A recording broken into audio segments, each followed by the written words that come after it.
Bem, amados, estamos retornando aqui em essa é a última aula, de fato, né? A última análise que nós vamos fazer dentro desse curso, os 4 temas unificadores da Bíblia, tá? Então hoje nós vamos fazer vamos adentrar novamente e tirar mais algumas informações ou lições da carta de Judas. Abram suas Bíblias na carta de Judas. Ela é a última carta pastoral antes de Apocalipse, tá bom? Isso, aliás, é uma posição de extrema importância dentro do cânon, que foi como a Bíblia foi reunida, porque mostra o Espírito Santo em sua intenção de edificar a igreja e colocando essa carta justamente antes de falar do fim de todas as coisas, que é o livro de Revelações, que é o livro de Apocalipse, né? Então Judas tem um peso muito grande, apesar de ser tão pequenininha, né? Então vamos abrir as nossas Bíblias e deixa aberto aí no livro de Judas e vamos fazer uma breve recapitulação do que nós falamos na última vez, né? Nós vimos os versículos 1 e 2, nos versículos 1 e 2 dessa carta, nós já vimos, só um momento.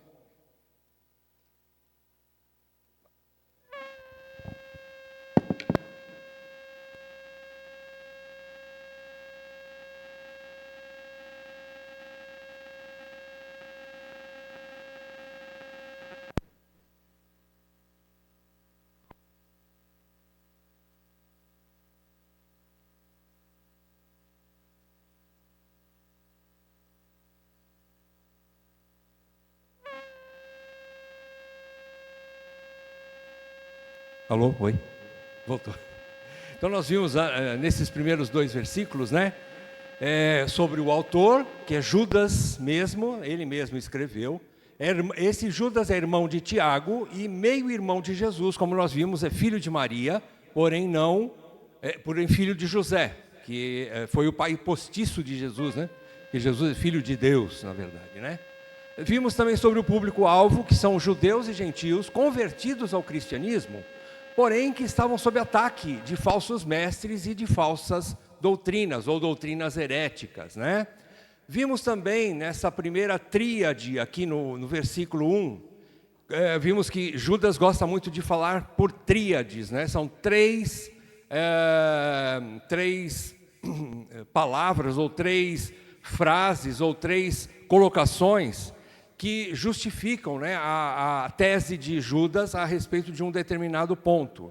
Ele usa tríades, né? 3 vezes ele fala algo para confirmar aquilo que ele está falando, né? E vimos aqui a primeira tríade, quando Judas acalenta, né, o coração desses irmãos que estavam sendo perseguidos pelos falsos mestres.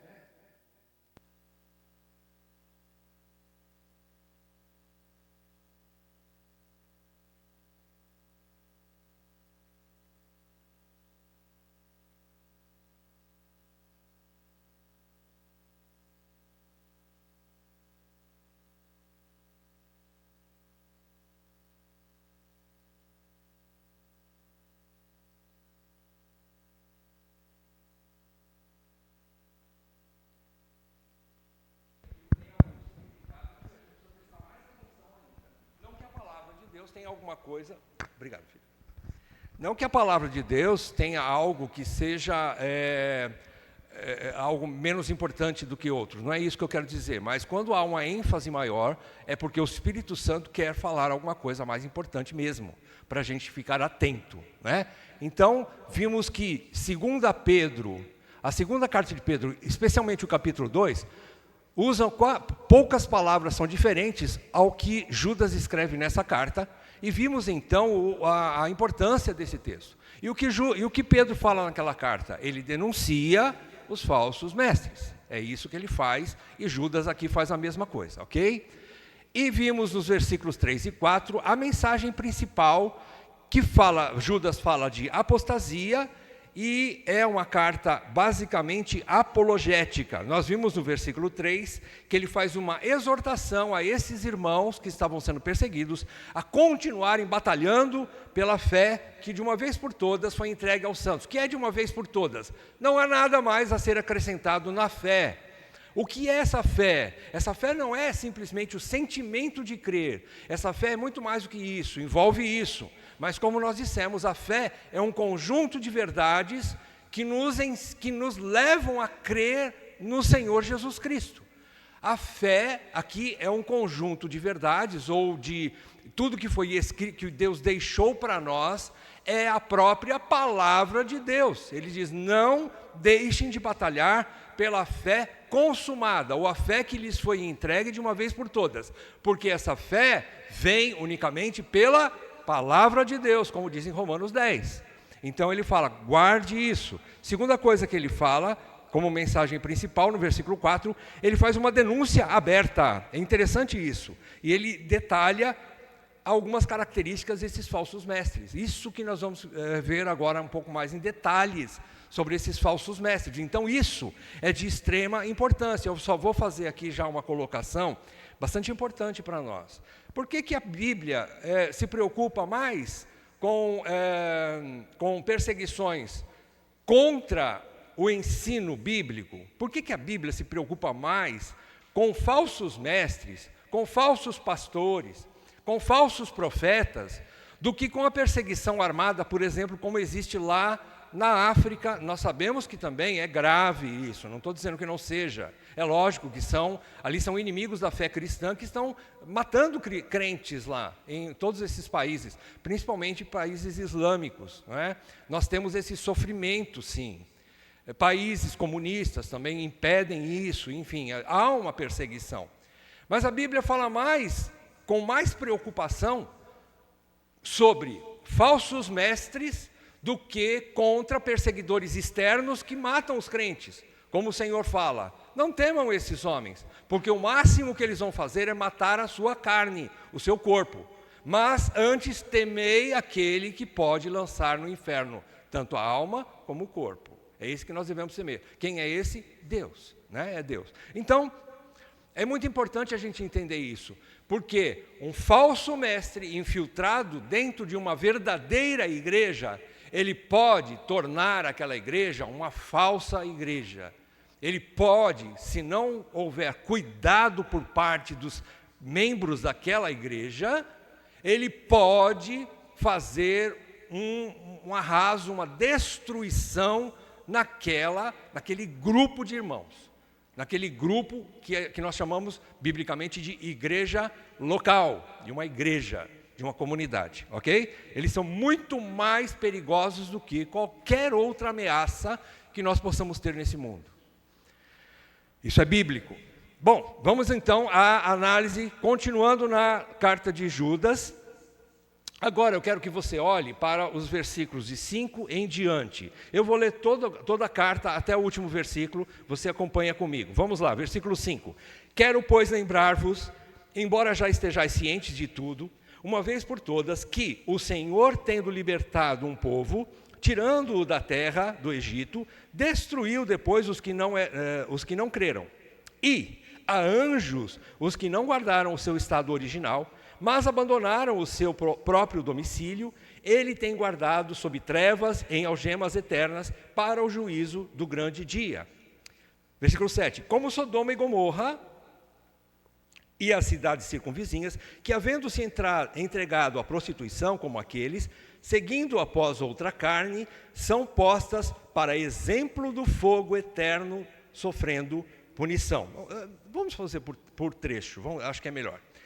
Judas aqui ele faz um paralelo com os apóstatas do passado. Ele está dizendo que, mais uma tríade aqui, vocês perceberam? Primeiro, ele fala de um povo. Quem é esse povo? Que foi tirado do Egito, mas que não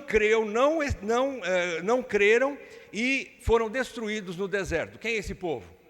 Povo de Israel, povo de Deus, por assim dizer, né? Só que muitos do povo de Deus não era povo de Deus.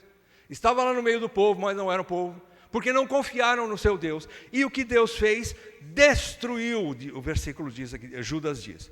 Versículo 6, a outra comparação. Os anjos, primeiro foi um povo de Israel. Segundo, os anjos, que depois que não preservaram o seu estado original. O que é isso? Não continuaram se submetendo a Deus, mas junto com Satanás, eles se rebelaram, né, como nós vamos ver aí. Bom, primeiro o povo de Israel, né? O segundo caso, Lúcifer ou Satanás, e os anjos rebeldes que se rebelaram contra a autoridade de Deus, ou seja, não preservaram seu estado original de submissão a Deus. Então eles foram lançados para fora. Em terceiro lugar, no versículo 7, fala sobre duas cidades, Sodoma e Gomorra, e outras cidades corruptas ao redor, que também foram cidades corruptas e imorais, a ponto de Deus as destruir. Então essa tríade, mais uma vez, Judas está falando sobre quem? Aí é que está. Presta atenção no versículo 4. Volte lá um pouquinho só. Versículo 4. Ele vai identificar. Ele vai dar nome aos bois. Versículo 4. Pois certos indivíduos. No meio do versículo 2. Os quais, desde muito, foram antecipadamente pronunciados para esta condenação. Aí ele está falando de um grupo de pessoas, ele não está dando nome literalmente, mas ele está mostrando características para que nós possamos identificar quem são.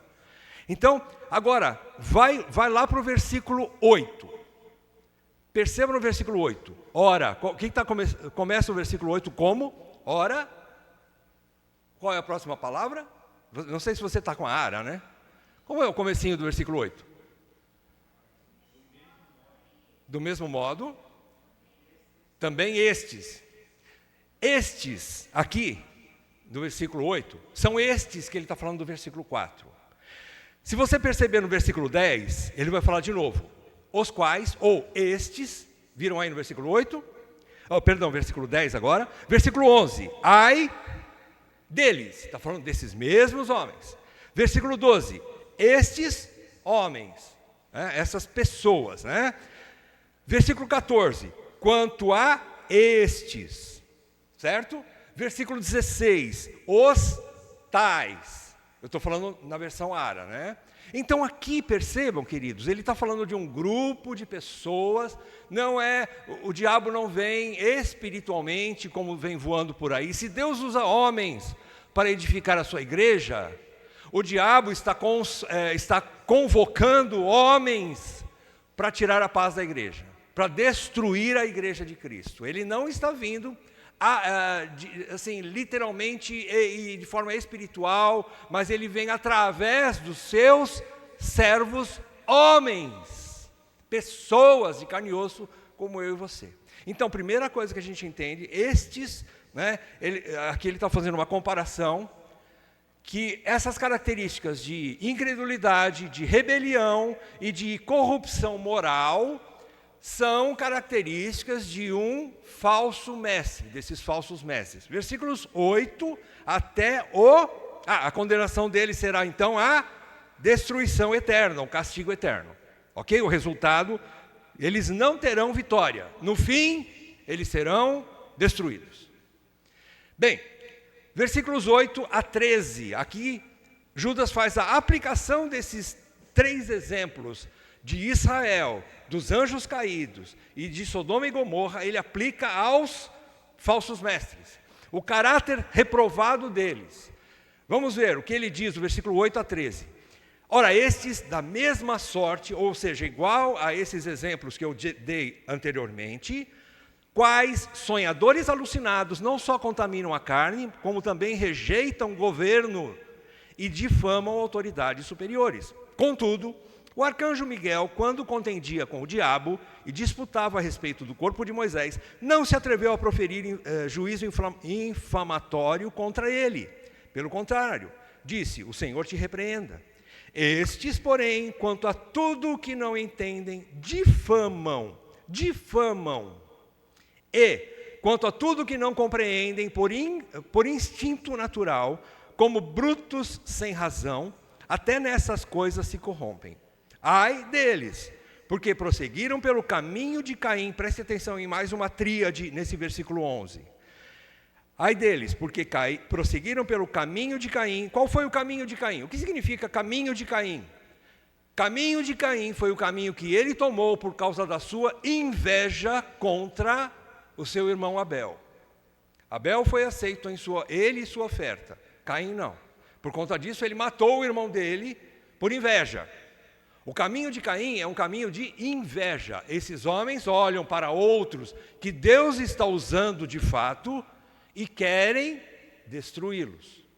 Querem matá-los. Os falsos mestres têm como alvo não só contaminar a igreja e levá-la à apostasia, mas eles têm como alvo destruir os verdadeiros pregadores da palavra de Deus. E não somente os oficiais de uma igreja. Qualquer pessoa, mulher ou homem, que está pregando de fato o evangelho, serão perseguidos por esses homens. Serão perseguidos. Segunda coisa, movidos de ganância, se precipitaram no erro de Balaão. Balaão foi o ganancioso da Bíblia, né? Ele queria receber aquele dinheiro que o rei Baraque ofereceu para ele para amaldiçoar Israel. E ele disse, eu vou, Senhor, deixa eu ir. Até que o Senhor fala, vai. A mula fez menção de não ir, mas porém ele espancou a mula e Deus falou para ele, o anjo falou para ele, né? A mula viu o anjo que estava no caminho, né, para destruí-lo, e ele não percebeu. A mula percebeu. Enfim, ele chega a uma loucura tamanha que ele começa até a falar coisas que não sabem, né? E até mesmo discutir com animais. E o caminho de Caim, por assim dizer, é então a inveja, o caminho de Caim. O caminho de Balaão seria a ganância, eles são gananciosos. Os falsos mestres são gananciosos, são avarentos, eles querem receber tanto as honras, como também receber muito dinheiro, ter lucro, fonte de lucro. Acham que fonte de lucro é aqui a pregação do evangelho e a piedade é fonte de lucro, né? Terceiro ponto, e pereceram na revolta de Corá. Aqui fala mais uma vez de um espírito de rebelião, revolta de Corá, ok? Então, esse caráter reprovado, agora vamos até o versículo 13, né? Estes homens são como rochas submersas.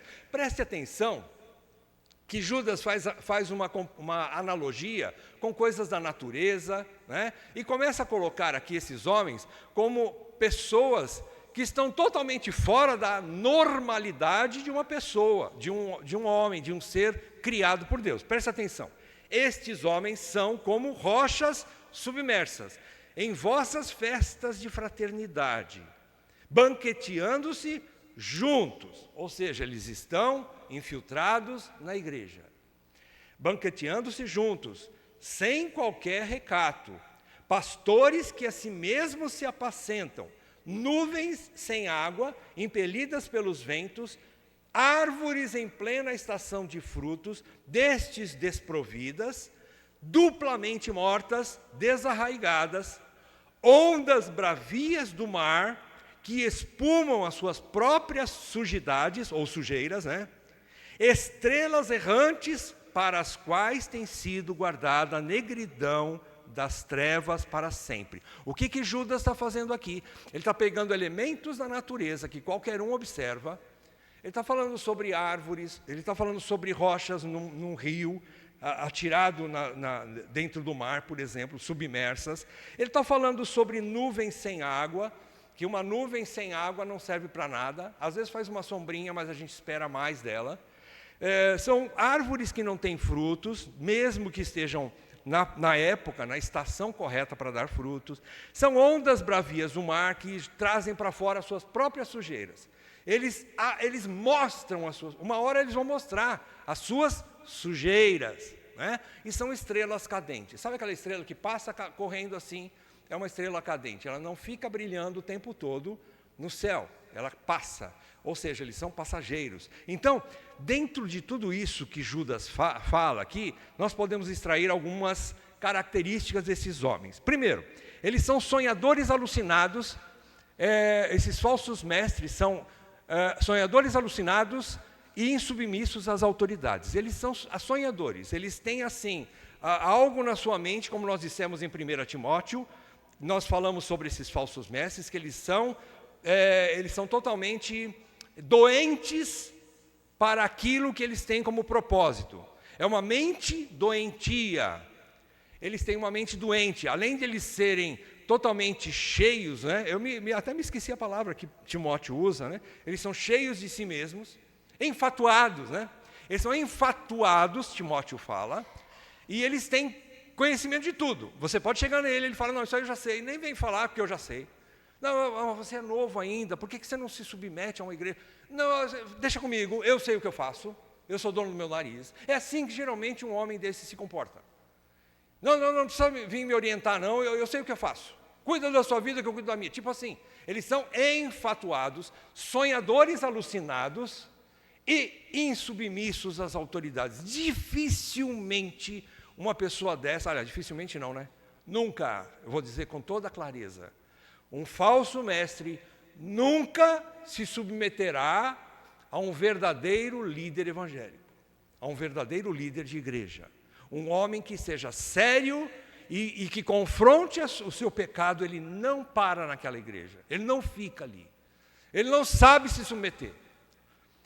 Segunda coisa que nós vimos, eles são difamadores para usurpar autoridades na igreja. Eles são, Judas diz que eles difamam, ou seja, eles têm como alvo, como eu disse no início, pegar a pessoa do pastor que lidera aquela igreja, pegar a família do pastor que lidera aquela igreja, pegar o passado do pastor que lidera aquela igreja, para difamá-lo, para fazer com que as pessoas daquela igreja criem uma certa insegurança de estar ali com ele, com aquele pastor, desconfiar da integridade daquele pastor, daquela família, e começa então a usurpar. Com isso ele passa, como a gente fala no futebol, né? Falava, né? Isso é coisa antiga, passa um rodo no pastor, passa um rodo, derruba o pastor. É isso que eles querem, é esse o alvo desses falsos mestres. Então, eles são esses difamadores. Terceiro lugar, eles estão infiltrados na comunhão da igreja. Vocês perceberam que eles se banqueteiam juntos com quem? Com a igreja, conosco. Ou seja, esse é o perigo. Sabe por quê? Porque eles não são totalmente claros, sinceros em sua maneira de pensar, em sua maneira de falar. Eles falam, às vezes, os seus enganos misturado com alguma verdade. Eles não são claros, eles pregam a palavra de Deus, eles falam às vezes de alguma coisa boa, eles falam do evangelho, eles falam até de calvinismo, de 5 pontos do calvinismo, de reforma, de coisas reais dentro de uma igreja, mas no meio ele vai soltar algum veneno. Eles não são claros. Presta atenção, queridos. Jesus está nos ensinando a nós sermos prudentes. Eles não são claros em tudo o que falam e eles vão misturar alguma coisa. Não, é verdade que aquele irmão é muito bom, só que você precisa saber de uma coisa. Vem cá, vou te contar sobre a família dele. Começa então ou então ele mistura. Não, essa verdade sobre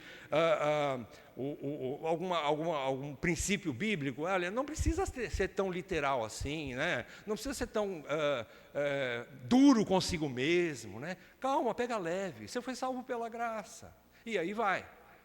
Enfim, eles são infiltrados e, quarto lugar, são falsos, como eu já disse, sem recato, infrutíferos, sujos e são transitórios.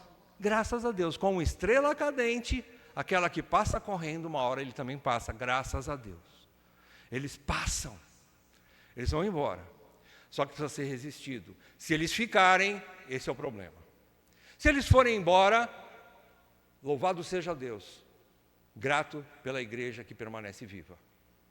É melhor perder um membro que está enfermo, está praticamente contaminado e prestes a contaminar todo o corpo, do que ficar com aquele membro e contaminar todo o corpo e todo o corpo morrer.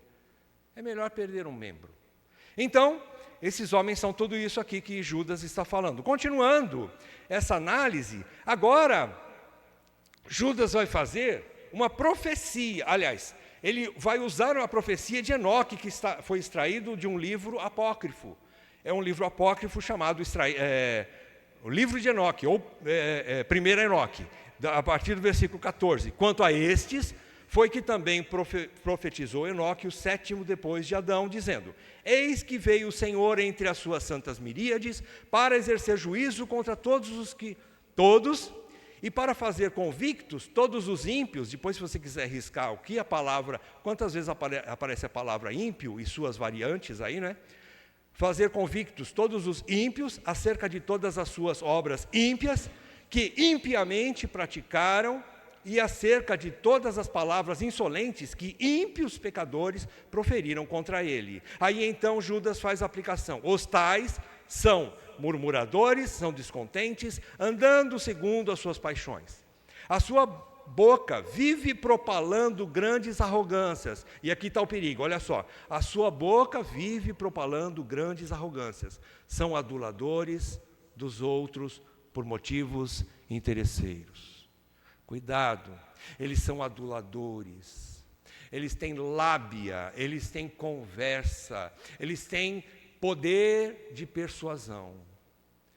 Por isso, a carta de Judas está aqui, para mostrar que na consumação dos tempos, eles aparecerão, virão contra a igreja, e isso já está acontecendo, queridos. Isso já é uma realidade.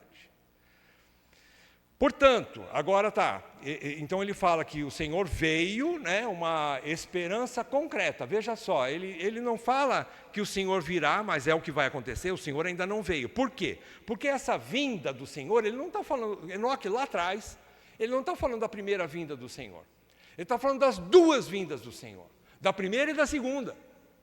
Ele está falando que o Senhor virá, primeiro para salvar, mas depois ele virá para executar juízo e condenação contra os que praticam impiedade, falaram e ensinaram sua doutrina ímpia. Você percebeu que ele fala aqui?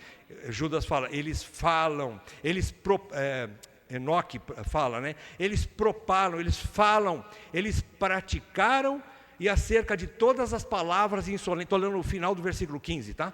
Todas as palavras insolentes que ímpios pecadores proferiram contra ele. Ou seja, esses homens são mestres.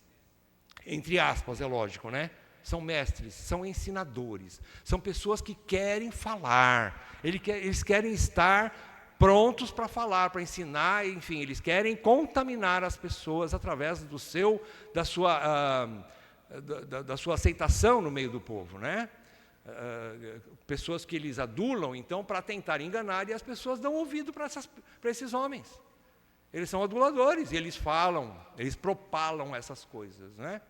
Muito bem.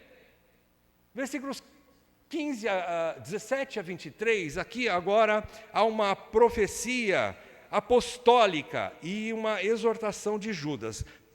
Judas fala assim: vós, porém, amados, ou seja, quando Judas fala, vós, porém, amados, e lá no versículo 20 ele fala a mesma coisa, vós, porém, amados, ele está querendo dizer assim, diferente desses homens, vocês não fazem aquilo, porém, vocês vão fazer isso agora. Vejam só, há uma diferença em como o dia e a noite, como o Oriente está distante do Ocidente. Há uma diferença, se a santificação não for a nossa vida, o nosso propósito de vida, a piedade não for o nosso alvo maior, nós seremos como eles. Então, vós, porém, não são sujos como eles, não são ímpios como eles, mas vós, porém, lembrai, olha só o que Judas vai falar, que há um ensino, há uma palavra, aqui uma palavra apostólica. Quando ele diz assim, vós, porém, lembrai-vos das palavras anteriormente proferidas pelos apóstolos de nosso Senhor Jesus Cristo. O que ele está querendo dizer? Diferente do ensino desses homens, fiquem com a palavra apostólica, fiquem com a palavra de Deus, fiquem com a Bíblia. Fiquem com a Bíblia. E ele continua dizendo, versículo 18, os quais vos diziam, esses apóstolos nos diziam, no último tempo haverá escarnecedores andando segundo as suas ímpias paixões. Então, Judas está querendo dizer assim, os apóstolos confirmaram aquilo que Enoque falou e aquilo que a Bíblia mostrou lá atrás, os exemplos que eu te dei, que eu dei para vocês, igreja. Então, é isso que Judas está querendo dizer. No último tempo, vai acontecer isso. Está previsto isso. Porquanto vocês têm que tomar cuidado, por isso que vocês têm que tomar cuidado. Versículo 19. São estes os que promovem divisões sensuais, são sensuais, que não têm o Espírito. Versículo 20, aí ele mostra de novo a igreja, fala de novo para os irmãos. Vós, porém, amados, qual é, o que Judas está ensinando que a igreja deve fazer? Primeiro, edificando-vos na vossa fé santíssima. Isso aqui significa um estudo sólido da palavra de Deus. Edificação sempre mostra um ensino que tem uma estrutura na palavra de Deus, um ensino sólido. Quando fala de fundamento, fala de edificação como um prédio, ele está falando que o alicerce tem que ser muito bem lançado, muito forte, e isto é palavra de Deus. Como é que a gente edifica uma casa? Com tudo que a gente tem de condições de edificar bem, ou de fazer um fundamento sólido, não é mesmo? Porque você vai morar com a sua família dentro daquela casa, você não quer que a casa caia. Você não vai fazer que nem as casinhas dos 3 porquinhos, né? Que o lobo vem, sopra e cai. Não, você vai fazer algo sólido, não é mesmo? Você vai gastar tudo que você tem para fazer um bom alicerce, um bom baldrame para aquela casa. E é isso que o homem de Deus, as famílias cristãs e a igreja cristã tem que fazer. Um sólido fundamento é isso. Que mais? Orando no Espírito Santo, orações, uma vida de oração. Ó, irmãos, como a vida de oração é importante para a igreja e para a família. E para nos manter no caminho da piedade. Uma vida de submissão a Deus, uma vida de dependência de Deus. Quando você ora, você está dizendo, Senhor, eu preciso de Ti, me ouve. É isso que você está falando para Deus quando você começa uma oração. Senhor, eu preciso de Ti. Senhor, eu estou buscando o Senhor, porque sem Ti eu nada posso. Sem Ti eu não consigo. É isso que você... Então, orando. Segundo, guardai-vos, presta atenção no versículo 21. Guardai-vos no amor de Deus, esperando a misericórdia de nosso Senhor Jesus Cristo para a vida eterna. Né? Aqui ele está falando sobre guardar, preservar, ser prudente. Né? Ele está falando que há uma prudência, há um guardar-se. Eu devo me guardar. Você tem que se guardar. Existem homens que estão nos guardando, mas se eu não fizer a minha parte, como um homem também, como uma pessoa, como um membro de igreja, individualmente, primeiro que eu vou colocar em polvorosa todos os meus irmãos que estão me pastoreando, todos vocês que me amam. Vocês vão ficar correndo atrás de mim se eu não for submisso, se eu não estiver me edificando, se eu não estiver me guardando em santidade, se eu não estiver cultuando o Senhor, se eu estiver afastado da igreja. Vocês vão ficar muito preocupados e vão ficar, né, vão ter uma preocupação a mais. E uma preocupação totalmente inútil, né, porque não precisaria ser assim. Todo membro de igreja tem que se guardar. Pessoalmente, individualmente. Então guardai-vos no amor de Deus e na misericórdia do nosso Senhor Jesus Cristo para a vida eterna. Agora, no versículos 22 e 23, ele diz que ele exorta também num serviço de auxílio àqueles. Veja, o auxílio de Judas aqui, a preocupação maior dele, não são com os famintos, com os doentes, apesar de tudo isso ser extremamente lícito e necessário na vida de uma igreja. Não estou dizendo que não seja justo. Ter cuidado com os necessitados. Ter cuidado com os doentes. Mas ele está falando assim, compadecei-vos de alguns que estão aonde? Como está na sua versão aí, meu irmão, me ajuda? Versículo 22, na dúvida. Existe alguma diferença em alguma outra versão? Versículo 22, alguém pode ler diferente? Não? Então, veja. A preocupação maior de Judas é aqueles que estão na dúvida. Que dúvida é essa? É fácil, é só você olhar qual é a mensagem principal da carta. Batalhar pela fé. Eles estão na dúvida sobre a fé. Sobre a fé. Eles estão duvidando daquilo que foi ensinado pelos apóstolos sobre a fé. Eles estão duvidosos. Não somente se creem ou não em Jesus Cristo, até eles podem declarar, não, eu creio em Jesus Cristo, mas existem coisas que eu estou ouvindo de outras pessoas que parecem mais atraentes do que o que eu estou ouvindo na minha igreja, do que eu estou ouvindo dos meus mestres. Perceberam a sutilidade? Acho que é essa palavra, não é? Sutileza, desculpem. Sutileza desses falsos mestres. Perceberam? Então, eles estão na dúvida. Gente que vai ficar na dúvida. E aqui Judas diz assim, tenham misericórdia desses. Compadecei-vos dele. O que você tem que fazer? Versículo 23. Salvai-os, arrebatando-os o fogo. O fogo aqui está querendo dizer assim, eles estão quase caindo no fogo, quase caindo no engano. Tentem arrebatá-los. De que forma? De que forma? Se eles estão sendo enganados pelo falso evangelho, mostre para eles o verdadeiro evangelho. Mostrem para eles a verdade da palavra de Deus. Não há qualquer argumento humano que seja mais poderoso do que a verdade de Deus. Se a verdade de Deus não resgatar essas almas, não é o seu argumento que vai fazer. Não é você dizer, você congregou comigo 20 anos, você é como um filho para mim.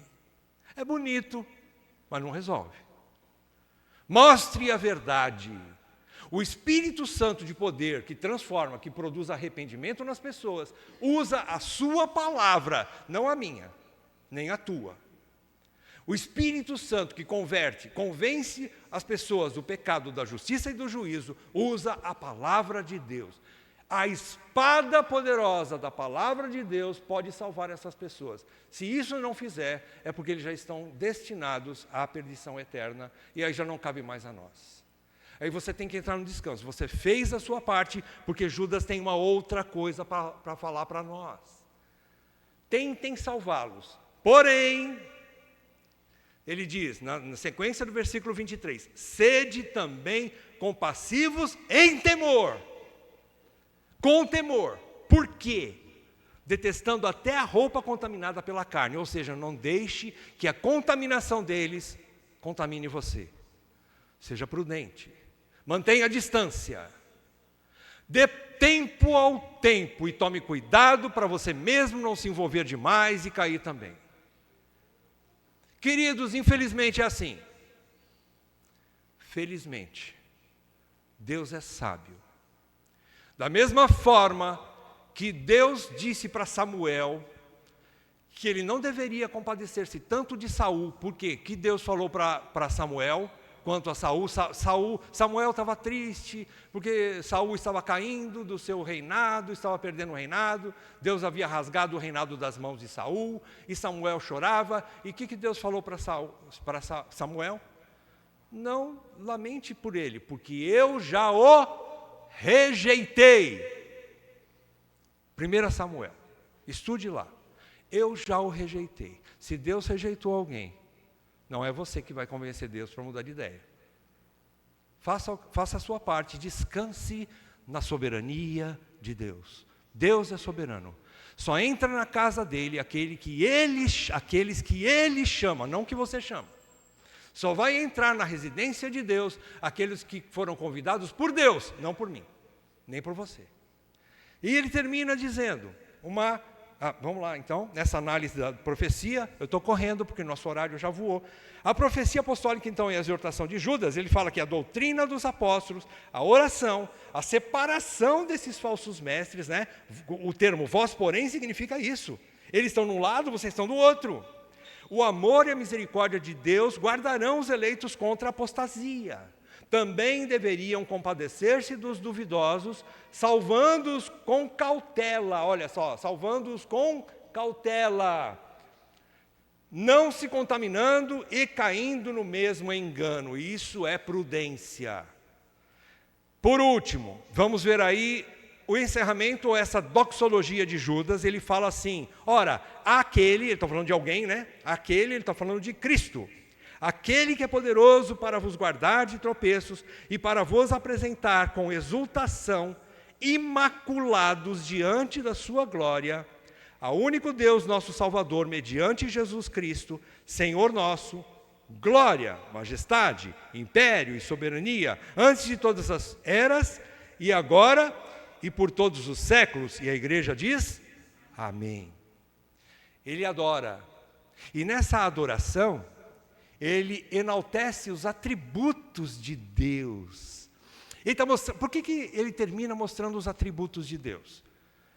Sabe por quê? Porque ele está falando assim para os irmãos: a luta é grande, a batalha é severa, é muito terrível essa batalha pela fé. Porém, vocês não estão sós. Deus é convosco. Deus está com você.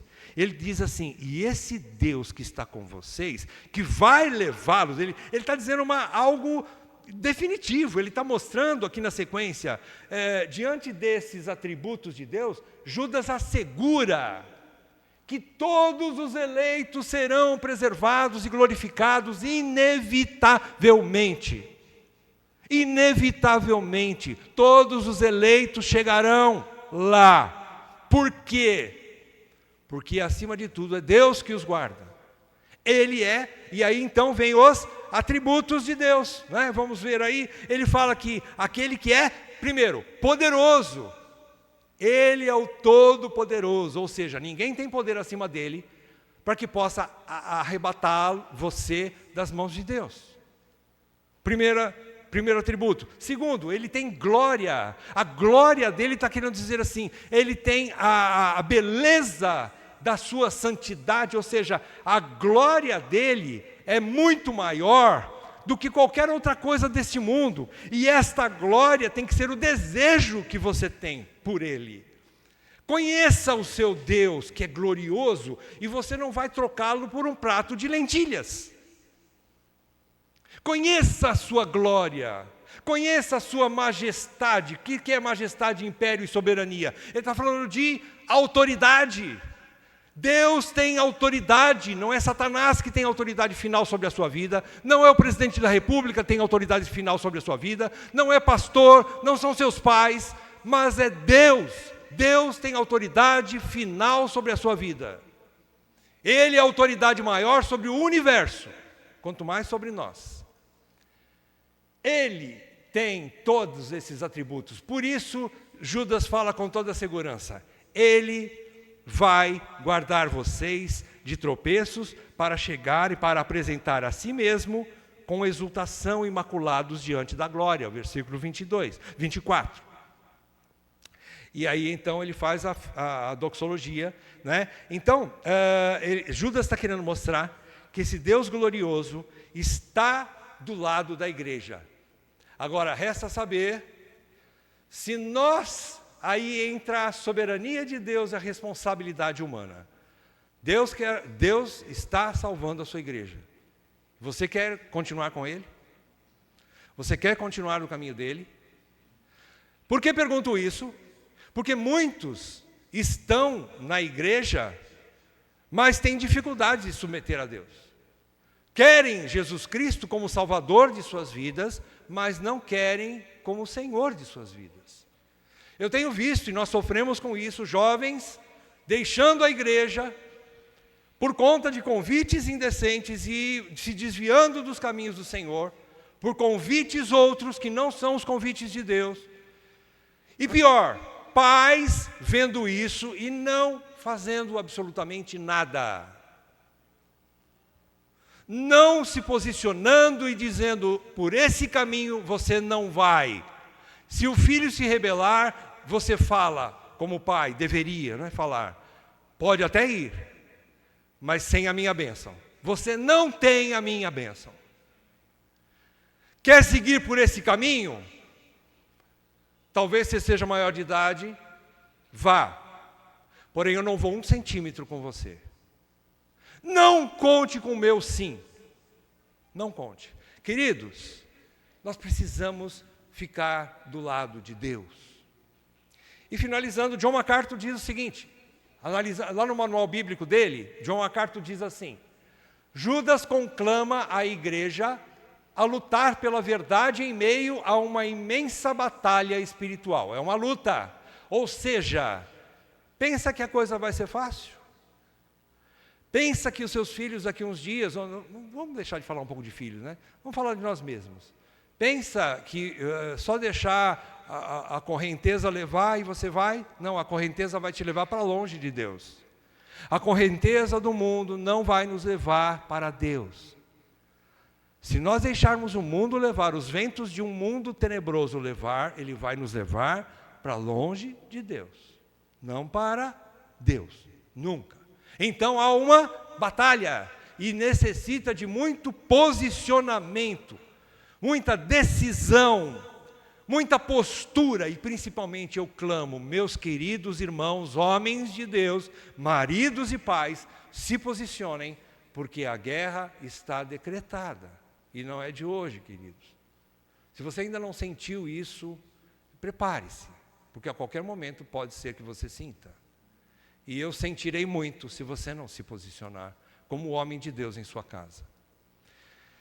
E MacArthur continua dizendo, Judas concluiu sua epístola reforçando a coragem dos cristãos no poder de Cristo e proclama Jesus como aquele que é poderoso para impedi-los de cair e para apresentá-los diante da sua glória sem mácula e com grande alegria.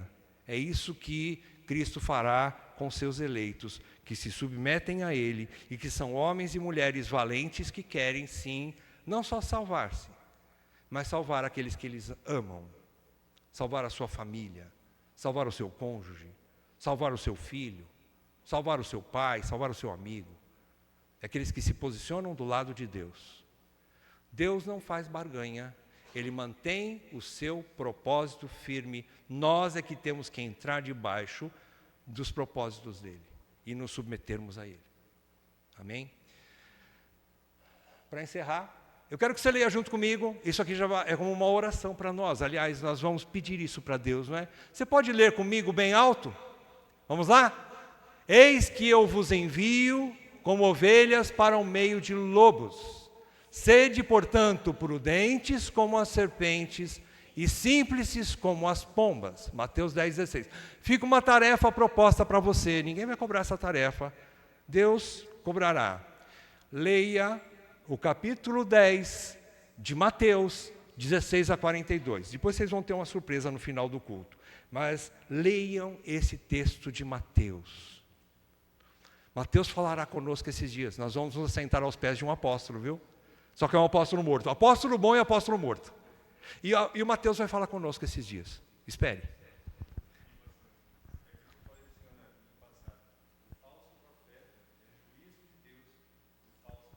É verdade. Falso profeta é juízo de Deus para o falso crente. É verdade. Amém, meus irmãos. Deus abençoe.